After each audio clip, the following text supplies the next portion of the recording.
Salam, mən Rauf Gəzimov, həkim uroloq. Bugünkü mövzumuz qəhvənin kişi cinsi hormonu testosterona olan təsiri barəsindədir. Ümumilikdə bir ifadə ilə deyim ki, qəhvə kişi cinsi hormonu testosteronun səviyyəsini artırır və bunu sübut edən iki fərqli araşdırmanı təqdim edim.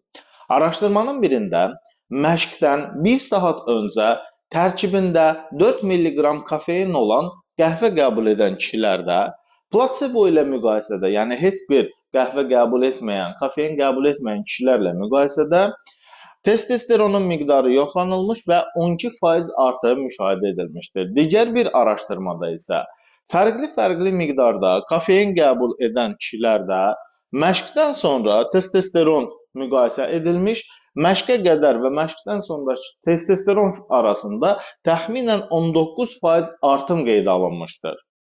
Amma qəhvənin digər bir mənfi təsirini də unutmamaq lazımdır. Belə ki, qəhvə kortizol, yəni stres hormonunun da miqdarını artırır.